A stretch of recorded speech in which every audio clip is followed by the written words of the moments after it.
back in England to build this one will appreciate the care we've taken with her. Geez, she's going to work a little hard out. Hey, Jimmy, you there? Right here, boss. The hour she's going to work, I reckon we'll be seeing a lot of her. I need a split pin puller and a hammer. This small shunting locomotive, which will eventually be numbered and known as 1021, has recently arrived from England by sea, not the safest way to travel in the middle of the Great War. It's 1916, and the loco is in this workshop to be serviced and prepared before it starts work on the New South Wales Government Railways.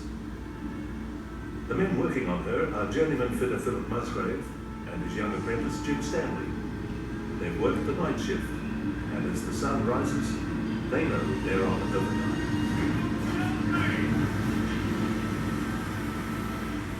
You need to get the oil can and make sure the bloody valve gear is properly topped up. Nothing stops a loco faster than poor lubrication. I've seen it happen before, sir. Yes, boss. Doing it.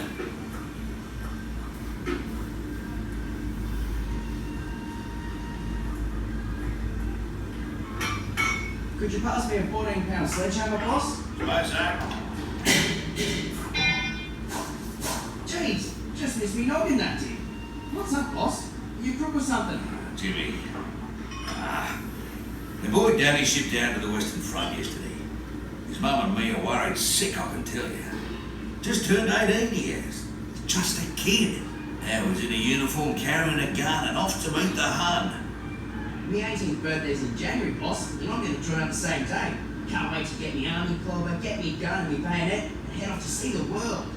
You'll see a lot you don't want to see, son. Believe me. My Denny was doing well with the railways. Loved the job. Until this bloody war came along. You going to join up, boss? You want to join up?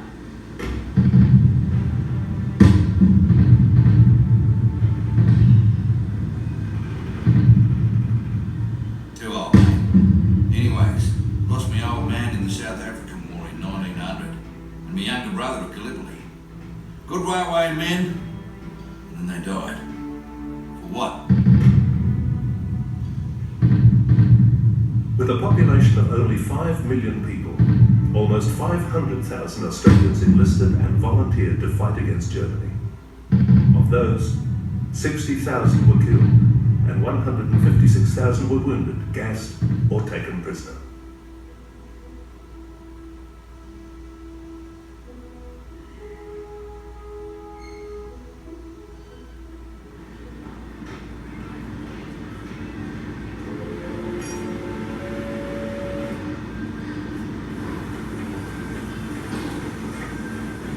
It's 5 years since the end of World War I.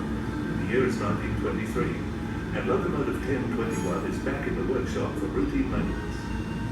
This follows the demanding shunting work it carried out on the construction of the Barangaroo deviation. The 974-metre tunnel was recently opened, and the little loco can take a rest while being serviced. The two men working on her today are Martin Stanley, loco foreman, who was young Jimmy's dad, and Denny Musgrave, Philip's son, who returned from the war. Jimmy, sadly, did not. Hey, mate. Guess you and the wife miss Jimmy a real lot. My dad told me he died of posse airs in France. And we didn't miss him a hell of a lot. Your dad and Jimmy were the first railway blokes to work on this little loco back in 1916. Jimmy only worked in it for a couple of weeks, but loved it like it was his own. You hungry, mate? To do with a bite. I've got a jar of this great new stuff. Vegemite. Yeah, Vegemite. You want to try it? No way, mate. I don't eat nothing that's black. I'll stick to jam, thanks. It is 1932, and the soon-to-be-open Sydney Harbour Bridge's load-bearing capacity is being tested by 19-class and standard goods locomotives, all steam-powered, but larger and heavier than 1021, and all had tenders. The first loco to cross the bridge is 1905, which is a part of the New South Wales Rail Museum's collection here. The Great Depression, which began with the crash of the American stock market in 1929, is now biting around the world. Almost 1/3 of the Australian workforce is unemployed. But construction of the Harbour Bridge continues. However, the men had their working hours cut so that more could be employed. This earned the bridge the nickname of the Iron Lung. Family ties continue in the New South Wales Government Railways. Denny Musgrave is now loco foreman in the workshop, and Jimmy Stanley's younger brother Luke has just completed his apprenticeship as a fitter. Well, how about that bridge, eh, Denny? The Sydney Harbour Bridge. Sounds sort of important, don't it, boss? It's pretty damn big. Took nearly 10 years to build. You know, they say that Dr. J.J.C. Bradfield was a genius. But it's all in the name, mate. Anyone with the name John Job Crew Bradfield can build a bridge. You having me on, right? Hey, mate, fair dinkum, that was the old fella's name. Except, he pronounced it John Joe Crew. Can't say blame him, really. Hey, boss, did you know, well, I read it, that there are only 4 motor cars in North Sydney? So, what do they want a bridge for? And since when do you read? Let me tell you something. The Great Sydney Harbour Bridge has been built for the railways, not just for cars. The railways of New South Wales will be the finest in the world.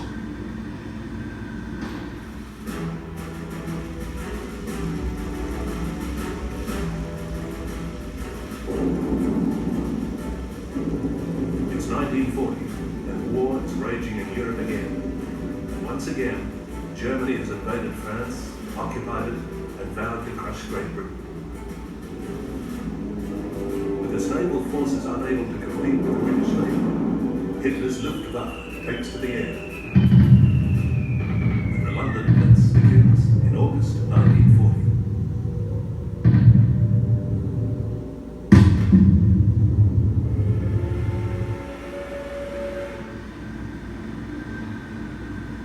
How long did Luke work here, boss? Oh, 14, maybe 15 years.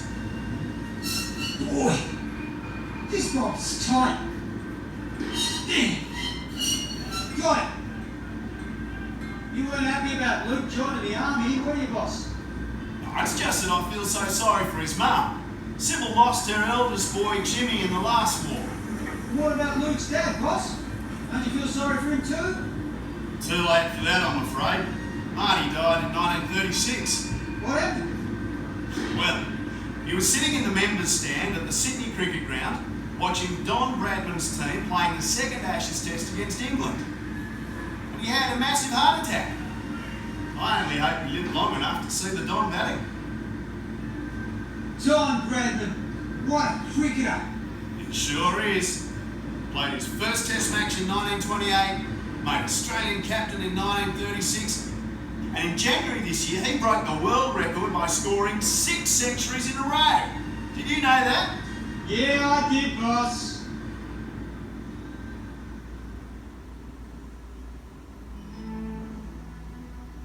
In 1962, after 46 years of hard work and loyal service, Loco 1021 was transported by road to Catherine Hill Bay, just south of Newcastle, near Lake Macquarie. Her job there is to shun wagons of coal for loading on the ships. Bertie McGregor is now Loco foreman, and his apprentice is a new young bloke, Basil Small. You know, this old girl's been shunting rolling stock in New South Wales since 1916. Since 1916? Geez, that's 46 years ago. She's older than my dad. These days she's working coal in the beautiful seaside town of Catherine Hill Bay. Yeah, I know the place, boss. Been surfing there. The locals call it Catho. Yeah, the old man told me some of Catho's history. Back in 1917, the coal miners went on strike there in sympathy of us striking railway workers. I wasn't there at the time. I reckon it was bloody ugly. Ugly? Like how? Well, the government sent in strike rates, you know, scabs to work the mine. Then the train was derailed on purpose. The jetty was blown up after that. There were police crawling all over the place like ants on a dead wombat. One of the old blokes told me that there was all sorts of strife at the Brooklyn Railway Bridge. Not all that far from Catho. Yeah, too right, mate. It was called the Hawkesbury River Bridge. And the Yanks were given the job. They named it the Brooklyn Bridge. and it opened back in 1899 with great fanfare. And after spending hundreds of thousands of bloody pounds, you know, on its construction, bloody now, 36 years later, it was found to be horribly inadequate, if not plain bloody dangerous. Did they keep running rolling stock over it? You know, they patched her up as best they could, and then they realised they had to build a whole new one. Yeah, the construction on that started in 1939 by Aussies. It was opened in 1946, and that one still stands there today, mate. It's older than the one that the Yanks built, but still in great shape. Strong as an ox. After a few more missions in the Hunter Valley, locomotive 1021 was retired in November 1970 after 54 years of tireless service. It has now been conserved for posterity, along with all the other locos and carriages of yesteryear, right here in Thirlmere. The state of New South Wales has a long, very rich and very colourful railway history, and much of that history is proudly on show for you and for future generations here at the New South Wales Rail Museum. As you walk around and enjoy the trains, think about the people who drove them, fired them up, serviced them, and the people who travelled in them, from royalty to governors general to the lowliest workers. One of Australia's most popular Prime Ministers, Ben Chifley, was a locomotive driver before entering Parliament. Since 1855, railways have been a lifeline for the people of New South Wales. And they continue to be our lifeline today, and of course, tomorrow.